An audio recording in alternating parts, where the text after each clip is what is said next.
Hello മകളെ, welcome back to ആർക്കിനിക്സ്. This is your favourite HRK. അപ്പൊ നമ്മുടെ ഓണം എക്സാമിന് അടുത്തെത്തി അല്ലേ? അപ്പൊ ഓണം എക്സാമിന് ഏതൊക്കെ ചാപ്റ്റേഴ്സ് പഠിക്കണം, ഏതൊക്കെ ടോപ്പിക്കുകൾ പഠിക്കണം എന്ന് പറയാൻ വേണ്ടിയിട്ടാണ് ഞാൻ വന്നിട്ടുള്ളത്. അപ്പൊ ഏതൊക്കെ ടോപ്പിക് ആണ് എന്ന് പറയുന്നതിന് മുമ്പ് ആർക്കിനെക്സ് നിങ്ങൾക്ക് വെറും 499 രൂപയ്ക്ക് ഒരു Onam exam crash course series ആരംഭിച്ചിട്ടുണ്ട്. ഓക്കെ, അപ്പൊ നിങ്ങൾ ജോയിൻ ചെയ്യാൻ താല്പര്യം ഉണ്ടെങ്കിൽ താഴെ കൊടുത്തിരിക്കുന്ന ഗൂഗിൾ ഫോം ഇപ്പൊ തന്നെ ഫില്ല് ചെയ്തിടാം. അപ്പൊ എന്തൊക്കെയാണ് ഈ ഒരു പെർട്ടിക്കുലർ സീരീസിൽ നിങ്ങൾക്ക് തരുന്നത്? നിങ്ങൾക്ക് മുഴുവൻ സബ്ജക്റ്റിന്റെയും മുഴുവൻ ചാപ്റ്റേഴ്സിന്റെയും വൺ ഷോട്ട് വീഡിയോസ് കിട്ടും. ഓക്കെ, ഓണം എക്സാമിന് ചോദിക്കാൻ സാധ്യതയുള്ള മുഴുവൻ ചാപ്റ്റേഴ്സിന്റെയും വൺ ഷോട്ട് വീഡിയോസ് കിട്ടും. അതുപോലെ തന്നെ ഓരോ ചാപ്റ്ററിൽ നിന്നും മുൻകാലങ്ങളിൽ ചോദിച്ചിട്ടുള്ള 50-ലേറെ ക്വസ്റ്റ്യൻസ്, സോൾവ് ചെയ്യപ്പെട്ട 50-ലേറെ ക്വസ്റ്റ്യൻസ് നിങ്ങൾക്ക് അവൈലബിൾ ആയിരിക്കും. ഓക്കെ, അപ്പൊ താല്പര്യമുള്ള വിദ്യാർത്ഥികൾ ഒട്ടും തന്നെ സമയം കളയണ്ട, ഇപ്പൊ തന്നെ എന്ത് ചെയ്യാ, ഫോം ഫില്ല് ചെയ്യാം. ഓക്കെ, സോ നമുക്ക് എന്ത് ചെയ്യാം, കോണ്ടന്റിലേക്ക് കടക്കാം. യെസ്, അപ്പൊ നമ്മുടെ ആദ്യത്തെ chapter sound waves. Sound waves എന്തൊക്കെയാ ചോദിക്കുക? ഒന്ന്, വളരെ പ്രധാനപ്പെട്ട കാര്യം എന്ന് പറയുന്നത് വേവുകളുടെ ക്യാരക്ടറിസ്റ്റിക്സ് ആണ്. ഓക്കെ, എന്തൊക്കെയായിരുന്നു വേവുകളുടെ characteristics? Amplitude, frequency, wave length, അല്ലെ, ദെൻ വേവിന്റെ സ്പീഡ്, ആ തുടങ്ങിയ ക്യാരക്ടറിസ്റ്റിക്സ് ഒക്കെ എന്ത് ചെയ്യണം, നിങ്ങൾ നിർബന്ധമായിട്ടും പഠിച്ചിരിക്കണം. ഓക്കെ, പിന്നുള്ളതാണ് മക്കളെ, നമ്മൾ ഒരു ഗ്രാഫ്, ഇപ്പൊ ഇവിടെ നോക്കി, ഇവിടെ ഒരു ഡിസ്പ്ലേസ്മെന്റ് ടൈം ഗ്രാഫ് തന്നിട്ടുണ്ട്, ഇങ്ങനെ ഒരു വേവ് തന്നിട്ടുണ്ട് എന്ന് കരുതാം. ഈ വേവിൽ നിന്ന് നമുക്ക് ഫ്രീക്വൻസി കണ്ടുപിടിക്കാൻ അറിഞ്ഞിരിക്കണം, വേവ് ലെങ്ത് കണ്ടുപിടിക്കാൻ അറിഞ്ഞിരിക്കണം, ദെൻ ഫ്രീക്വൻസി വേവ് ലെങ്ത് കിട്ടിക്കഴിഞ്ഞാൽ അതിന്റെ സ്പീഡ് കണ്ടുപിടിക്കാൻ അറിഞ്ഞിരിക്കണം, ടൈം പീരീഡ് കണ്ടുപിടിക്കാൻ അറിഞ്ഞിരിക്കണം. അപ്പൊ തുടങ്ങി ആ കാര്യങ്ങളെല്ലാം എന്ത് ചെയ്യണം, ആ ഗ്രാഫിൽ നിന്ന് നമുക്ക് അറിഞ്ഞിരിക്കണം. പിന്നെ വരുന്നതാണ് വൈബ്രേഷനും റെസൊണൻസും. വൈബ്രേഷൻ എന്താണ്? വൈബ്രേഷൻ എന്ന് പറഞ്ഞു കഴിഞ്ഞാൽ ദെൻ നാച്ചുറൽ ഫ്രീക്വൻസി എന്താണ്, ഫോഴ്സ്ഡ് വൈബ്രേഷൻ എന്താണ്, റെസൊണൻസ് എന്ന് പറഞ്ഞു കഴിഞ്ഞാൽ എന്താണ് എന്നുള്ള കാര്യങ്ങളൊക്കെ എന്ത് ചെയ്യുക, മക്കള് ഡീറ്റെയിൽഡ് ആയിട്ട് പഠിച്ചു പോവാ. ഓക്കെ, പിന്നെ വരുന്നതാണ് longitudinal and transverse wave. Okay, അപ്പൊ ലോങ്ങിറ്റ്യൂഡിനൽ വേവ് എന്താണ്, ട്രാൻസ്വേഴ്സ് വേവ് എന്താണെന്ന് ക്ലിയർ ആയിട്ട് പഠിച്ചു പോവുക. എന്താണ് അതിന്റെ പ്രത്യേകത? ലോങ്ങിറ്റ്യൂഡിനൽ വേവിൽ എങ്ങനെയാണ് പാർട്ടിക്കിൾ ഓസിലേറ്റ് ചെയ്യുക, എങ്ങനെയാണ് വേവ് പ്രൊപ്പഗേറ്റ് ചെയ്യുക.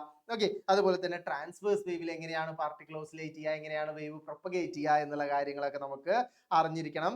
ദെൻ അതിൽ വരുന്ന ക്രസ്റ്റ്, ട്രഫ്, ലോങ്ങിറ്റ്യൂഡിനൽ വേവിലാണെങ്കിൽ കംപ്രഷൻ, റെയർ ഫ്രാക്ഷൻ. അപ്പൊ അത്തരം ടേംസ് ഒക്കെ നമുക്ക് എന്താവണം, ക്ലിയർ ആവണം. ആ ഒരു ചിത്രം തന്നു കഴിഞ്ഞാൽ അതിൽ നമുക്ക് മാർക്ക് ചെയ്യാൻ പറ്റുന്ന തരത്തില് നമ്മൾ എന്ത് ചെയ്യണം, പഠിച്ചു പോകണം. ഓക്കെ, ദെൻ സൗണ്ട് വേവ്സിന്റെ അപ്ലിക്കേഷൻസ്, എക്കോ, സോണാർ തുടങ്ങിയ കാര്യങ്ങളൊക്കെ നമ്മൾ പഠിച്ചിട്ടുണ്ട്. അപ്പൊ അതൊക്കെ പ്രധാനപ്പെട്ട കാര്യങ്ങളാണ് കേട്ടോ. അതുപോലെ തന്നെ ലിമിറ്റ്സ് ഓഫ് ഓഡിബിലിറ്റി. എല്ലാ സൗണ്ട് വേവ്സും നമുക്ക് കേൾക്കാൻ വേണ്ടി പറ്റില്ല, ഒരു ഫ്രീക്വൻസി റേഞ്ച് ഉണ്ട് അല്ലെ, നമുക്ക് കേൾക്കാൻ പറ്റുന്നതിന്റെ ഒരു ഫ്രീക്വൻസി റേഞ്ച് ഉണ്ട്. സോ അത് നിങ്ങൾ എന്ത് ചെയ്യണം, അറിഞ്ഞിരിക്കണം. ഓക്കെ, ദെൻ രണ്ടാമത്തെ ചാപ്റ്റർ എന്ന് പറയുന്നത് ഏതായിരുന്നു? ലെൻസസ് ആയിരുന്നു അല്ലെ. രണ്ടാമത്തെ ചാപ്റ്റർ എന്ന് പറയുന്നത് ലെൻസസ് ആയിരുന്നു. അതിൽ നമ്മൾ ടൈപ്സ് ഓഫ് ലെൻസ് പഠിക്കണം. ദെൻ ഓരോ സ്ഥലത്തും നമ്മൾ ഒബ്ജക്റ്റ് ഓരോ സ്ഥലത്ത് വെക്കുന്ന സമയത്ത് എവിടെയാണ് ഇമേജ് ഉണ്ടാവുക, ആ ഇമേജിന്റെ ക്യാരക്ടറിസ്റ്റിക്സ്, എൻലാർജ്ഡ് ഇമേജ് ആണോ, ഡിമിനിഷ്ഡ് ഇമേജ് ആണോ, അല്ലെ വലിയ ഇമേജ് ആണോ, ചെറിയ ഇമേജ് ആണോ, ഇൻവേർട്ടഡ് ഇമേജ് ആണോ, തലകുത്തനെയാണോ ഇമേജ് ഫോം ചെയ്യുക, അതോ ഇറക്റ്റ് ഇമേജ് ആണോ, നേരെയാണോ ഇമേജ് ഫോം ചെയ്യുക, തുടങ്ങിയ കാര്യങ്ങളൊക്കെ നമ്മൾ എന്ത് ചെയ്യണം, കൃത്യമായിട്ട് ഓരോ പൊസിഷനിൽ വെക്കുമ്പോഴും എവിടെയാണ് ഇമേജ് ഉണ്ടാവുക, ആ ഇമേജിന്റെ പ്രത്യേകതകൾ എന്തൊക്കെയാണ് എന്നുള്ളത് നിർബന്ധമായിട്ടും പഠിച്ചു പോകണം. പിന്നെ ലെൻസിന്റെ ഫോർമുല, ലെൻസിന്റെ പവർ കാണാനുള്ള ഇക്വേഷൻ, ഈ രണ്ട് കാര്യങ്ങളും നമുക്ക് അറിഞ്ഞിരിക്കണം. അതുപോലെ തന്നെ പിന്നെ വരുന്നതാണ് കോമ്പൗണ്ട് മൈക്രോസ്കോപ്പ്. ഓക്കെ, രണ്ട് ലെൻസുകൾ കൂടി ചേർന്ന് നമ്മൾ ഉണ്ടാക്കുന്ന ആളാണ് കോമ്പൗണ്ട് മൈക്രോസ്കോപ്പ്. കോമ്പൗണ്ട് മൈക്രോസ്കോപ്പിൽ രണ്ട് ലെൻസുകൾ ഉണ്ടാവും. അപ്പൊ ആ രണ്ട് ലെൻസുകൾ എന്താണ് നമ്മൾ വിളിക്കുക, എന്താണ് അതിന്റെ പ്രത്യേകത എന്നുള്ള കാര്യങ്ങളൊക്കെ നമ്മൾ വളരെ ഡീറ്റെയിൽഡ് ആയിട്ട് തന്നെ എന്ത് ചെയ്യണം, പഠിച്ചു പോകണം കേട്ടോ മക്കളെ. ദെൻ മൂന്നാമത്തെ ചാപ്റ്റർ ആണ് ഇത്, world of colours and vision അല്ലെ. അപ്പൊ അതിൽ നമ്മൾ മുഴുവനായിട്ട് പഠിക്കേണ്ട, അതിൽ നമ്മൾ പ്രധാനമായിട്ട് പഠിക്കേണ്ട ഭാഗം എന്ന് പറയുന്നത്, ഒന്ന്, ഒരു പ്രിസത്തിലൂടെ ലൈറ്റ് കടന്നു പോവുകയാണെങ്കിൽ അവിടെ ഡിസ്പേർഷൻ നടക്കും അല്ലെ. ആ ലൈറ്റ്, ഒരു വൈറ്റ് ലൈറ്റ് എന്ത് ചെയ്യും, അതിന്റെ കോൺസ്റ്റിറ്റ്യുവന്റ് കളറുകളായിട്ട് സ്പ്ലിറ്റ് ചെയ്യും. നമ്മൾ പഠിച്ചിട്ടുണ്ട് അല്ലെ.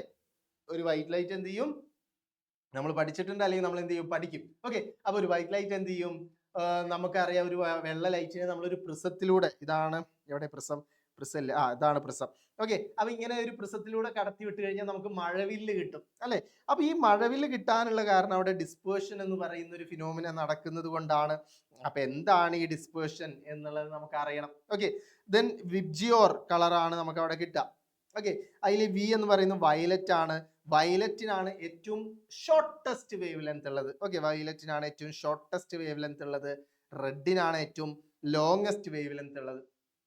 ഓക്കെ, അപ്പൊ റെഡ് എന്ത് ചെയ്യുള്ളൂ, വളരെ കുറച്ചേ ഡീവിയേറ്റ് ചെയ്യുള്ളൂ. വയലറ്റ് എന്ത് ചെയ്യും, നന്നായിട്ട് ഡീവിയേറ്റ് ചെയ്യും. ചെറിയ വേവ് ലെങ്ത്, ചെറിയ കാലുകളായതുകൊണ്ട് എന്ത് ചെയ്യും, നന്നായിട്ട് ഡീവിയേറ്റ് ചെയ്യും.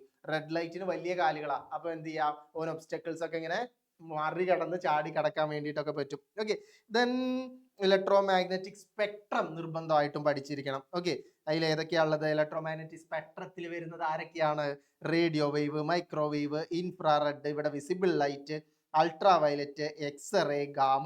അപ്പൊ ഇത്രയും കാര്യങ്ങൾ അടങ്ങിയതാണ് ആര്, നമ്മുടെ ഇലക്ട്രോ മാഗ്നറ്റിക് സ്പെക്ട്രം. അപ്പൊ അതിനെക്കുറിച്ചും അതിന്റെ പ്രോപ്പർട്ടീസും അതിന്റെ യൂസസും കാര്യങ്ങളെല്ലാം അറിഞ്ഞിരിക്കണം. ഓക്കെ, അതുപോലെ തന്നെ ലൈറ്റിന്റെ സ്പീഡിന്റെ വാല്യൂ, സിയുടെ വാല്യൂ എത്രയാണ്, 3 × 10⁸